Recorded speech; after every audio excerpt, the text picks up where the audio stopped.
That's how, because of her cynicism, Baba poured out that story about the necklace. About the what? The necklace. Necklace of the queen. I never heard that one. Huh? Mm-mm. Yeah, it is that Bhalul story. You haven't heard of that? Mm-mm. So what happens is for this fellow, because the other day he told us his story at our request. You have heard it? It is printed. No. Where is he gone, Bill? He's not a good teacher, it seems. What happens is, so often you take it as comforting us, pampering us. But we needed that too, a little boost. So you would say how blessed you are that you are with me, just as I said just now about the body and this and that and all that. And then you would say, how you have no idea what I'm saying. Your mind cannot grasp this. But know that you are blessed. And what a blessing. We look cynically and we just turn our faces and just, you know how it is like that. It is so. It is so. It's a frank confession. We used to be like that because we were so desperate. And is this the real blessing? Is this the blessing? What does he mean by this, you see? It's like that. And then he says, then one day he comes out with this story. He says, listen to this now. He says that there was a king in the Middle East, Persia, Iraq side, at that time. So he was ruling over his subjects. Subjects loved him dearly. Peace reigned supreme. Everything was in plenty. There's nothing to worry about. Everything was very smooth and going fine. Subjects were happy. The king, the emperor himself was happy. And to the horror of horrors of these people who were around him, one day the king said, he left his throne and he said that he would like to be on the streets. And he leaves the throne and goes out. And so naturally the retinue of his ministers and those who were there, they followed him. They followed him one day, and he wouldn't want to return by the evening. They followed him in the night. And so it might be it is the royal prerogative for him. He wants to have a stroll like that and wandering.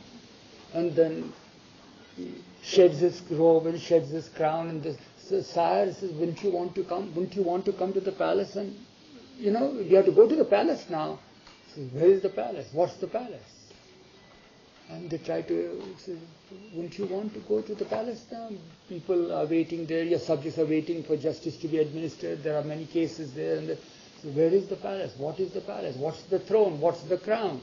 And so they gave up hopes. They returned to the court and then they had a council.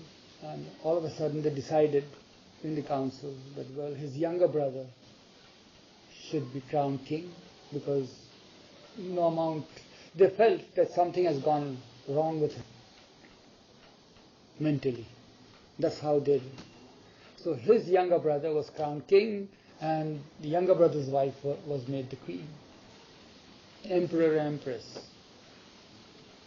And here this man, the real king, whose name now Baba says was Bhalul. So he was wandering on the street.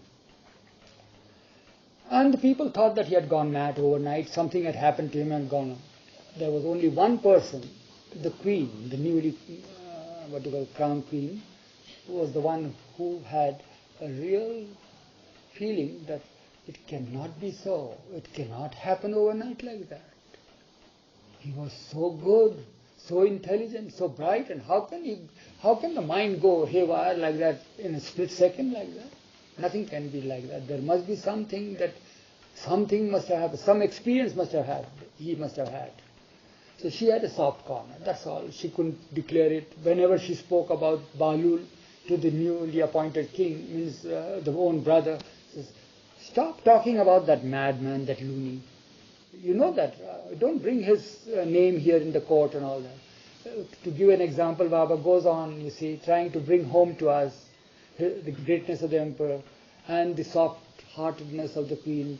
One day she says that she is pleading to her husband, as a wife pleads to her husband, says, won't it be right for us at least one day to invite the king?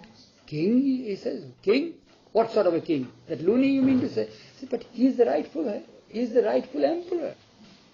Won't it be good to invite him for the dining table and all that, at the dining table for the royal feast and all that? When all the others are invited, he should be invited, but he is eating on the streets there, the food is on the road there. So one day, of course, we are digressing, but we won't talk about these things. But he was invited, and one day when he was invited, he would sit naturally he was invited, so his clothes were all shabby and dirty and all that. He would sit in the hall where the dinner was spread out, the feast was spread out, but he was given a seat on the floor. So he would eat and then go away without having it. But then the queen wouldn't like it. So, and she said that he should be given the chair, he should be there, he should be at the head of the table. And that king would say, are you gone mad with him? What are you saying? Is it possible for him to sit like this with his clothes like that? She said, I'll see that he has a royal robe and all that. So then I said, all right, if you have your way, because he loved her very much. So she got him to be bathed properly, scrubbed properly and all that, and put a nice royal robe and all that, which had broad sleeves and all that. And he is at the dining table there, sitting with all the other petty kings and all that. Here is the emperor's royal feast, you see. The other kings are there. Every morsel he takes, he put it in his mouth. He puts it in his bakhor, means you eat. And he puts it in his sleeves all the time. And the queen is embarrassed, you see. What is he doing? With great difficulty, I made him sit on the table. And every time, with every morsel, says, you eat. And he puts it in his sleeve. What? Yeah. Sleeve, you eat. Sleeve, you eat. Sleeve, you eat. So she couldn't help it. So she says, Bhalu, why didn't you eat? Why do you do like that? He says, what can I do? It's because of the robe. It is the feast for the robe, not for me. So such was Bhalu. In short, Baba is giving a picture, It's because of the robe, I am made to sit here. So it is for the robe to eat, not me. I am not here invited. You follow? He was very intelligent, although he appeared to be mad in the eyes of the world.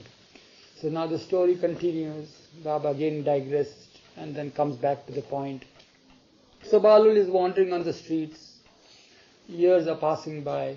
Every now and then she remembers him, but the younger brother, who is the emperor, totally rejects him and all that.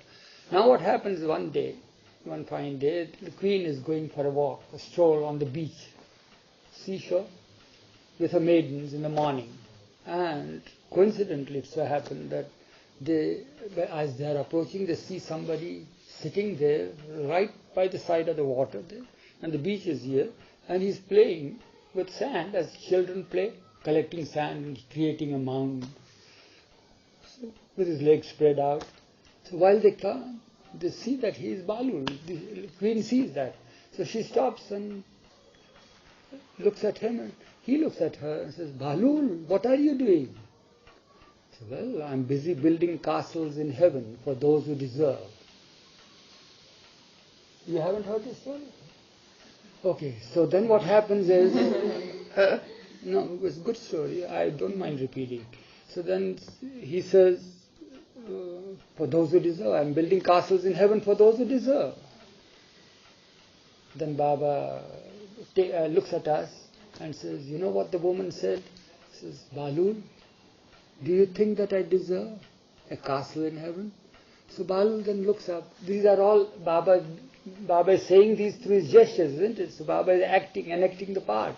Bhalu looks at her and then he nods and says, yeah, you deserve. But then you have to pay the price, Bhalu says. So she says, all in a joke. She says, what price you want for it? Because they know that this is not a castle, this is just sand, heap of sand. He looks at her and then points at the necklace that was around her neck. Very precious gems, stones were there. Says, that is the price. So in a jocular way, she unfastens it and gives it to Bhalu. And he is happy like a child looking at the stones and breaks the necklace, and one after the other he throws these stones, precious stones in the sea. Throws it. And throws it. And after he has finished with the necklace, he looks at her and says, go, your castle is built in heaven for you. And they all giggle, the maidens are there, the queen is there, what a play and all that, and they go away. That's all. That is the story. Then, Baba says, she returns to the court in the palace. Some days pass by. All of a sudden, one day, the king notices that the queen has no necklace, that the necklace he had given of that precious stone. So he questions her, says, what's the matter? You didn't like the necklace I gave you? She says, no, I like it. Says, where is it? She remembered that she had completely forgotten. She had never taken any notice of it, being the empress of Persia and what? Of Iran. Not the present day Iran, mind you, half the world. So then, I gave that to Bhalul. And he became furious. Again the name Bhalul, and he gave that necklace to Bhalul. And to do what? What did he do with it? He played with it and broke it and threw it in the sea. He was furious. He couldn't control himself. A lot of exchanges were there. And she says, so what if he did that with that? Do you mean to say that your whole kingdom is lost? After all, he is the king, and she took the stand for him. And there was total, what do you call it? Doesn't she tell him that he go to her? No, not now. So then what happens? This is according to the secret. Yeah, according to Baba, the verbal exchanges were so much. He says, but why the hell did you have to give that to him? He asked you just that? He says, no, we met him and he said he will build a castle in heaven for me. Castle in heaven for you? What was he doing? So he was playing with sand, and all that I asked, what were you doing? And he said, well, I'm building castles in heaven for those who deserve. And I asked whether I deserve, and he says, yes, you deserve. And he asked me for that price, and I gave the price. Don't you think that he is a madman? Even now, don't you feel that? Whatever he be, after all, he was the emperor. That's how she takes the stand. And there was quarrel. They didn't speak for days together. Baba would say that although they were in the same bed chamber, but they never slept together. Baba's words.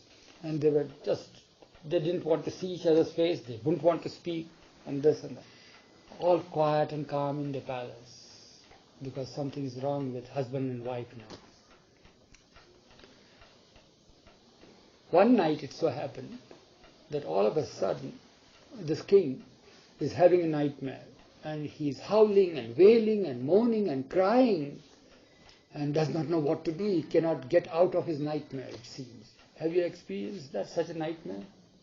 Huh? When you can't get out of it in spite of your wanting to. You know that? Yeah. So, and I have experienced that. So it happens till somebody else gets him out of it. So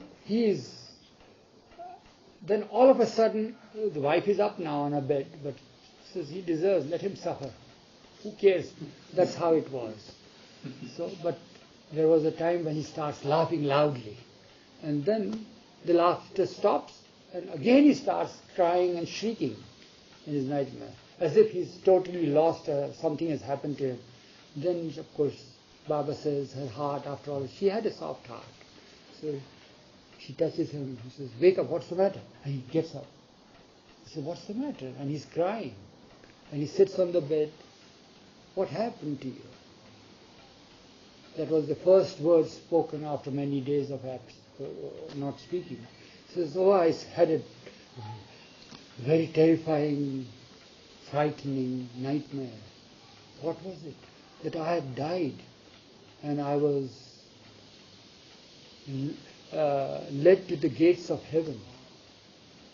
He says, what's frightening about it? On the contrary, aren't you happy that you had died and led to heaven? He says, no, but the most frightening part was that when I entered the gates of heaven, and there I was, there were castles after castles there. and not a single castle would allow entry to me. Wherever I went there, he says, it's not for you. No, each on his own, each to his own, each on his own, each to his own. And then, just before you woke me up, I was so happy. And what the cause of happiness was? No, then she says, but before I woke you up, you started laughing. What happened? All of a sudden, she says, yeah, that's right. What I saw was that when I went from castle to castle, I saw that window opened and I saw you there looking down at me. And I thought that it was my castle because you were there. I started entering and you shouted from there, no, you can't have entry here. And that again frightened me, and then you woke me up. So then she says, see how it is? I tell you, don't take it lightly that he's not a madman. Didn't he build a castle for me in heaven? He says, please don't talk about it. I'm sick today. And no, but call him. Have some word with him. He is the rightful one. He is the one. So do what you like. Call him if you want to. He's so depressed today. So he succumbs to her pressure. So he's called, given a good bath and all that, called in the court. Called Bhalu now. Called Bhalu. So he's sitting, he's made to sit before the throne of king. Bhalu is there. The rightful emperor is Bhalu. The one who was crowned king is there. And the queen is standing beside the king. So the king says to Bhalu, Bhalu, so he looks up, says, do you recognize me? He says, yeah, you are the rightful king of this whole kingdom. Yeah, I recognize you. You are my brother. Yeah, I recognize you. Do you recognize this lady? Yeah, she is the queen, she is your wife. Bhalu, do you remember that some time back you had built a castle in heaven for her because she deserved it? Yeah, I built a castle for her because she deserved it. Don't I deserve one? So he waits and ponders and he looks at him. Yeah, you deserve two, but you'll have to pay the price. So then, before he could say any price or anything, before Bhalu says anything, those days, that period was that the emperors used to adorn themselves with strings of pearls and diamonds and this and that. So he starts giving out this one after the other. And he looks, says, is that all? Is that all? Is that all? Is that all? So all this, and the king says, but Bhalu, when my queen asked for it and you just asked for one necklace, I've given 10 times more than this. He says, yeah. At that time she did not know the worth of what she is giving this for. Now you know the worth of a castle in heaven. So the price is priceless.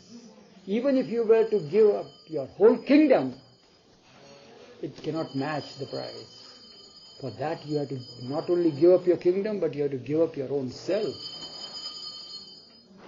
She gave unknowingly. She gave it without knowing, not knowing what she is doing in a childlike manner. So Baba says, you all were my children. When I asked you to come, you came. When I asked you to give up these things, you gave up, not knowing who I am. But there will come a time when the world will come to know who I am, and they will be prepared to give up their kingdoms, but that will be too little. That's what he said. The price will be much more. Yeah, that will be too little.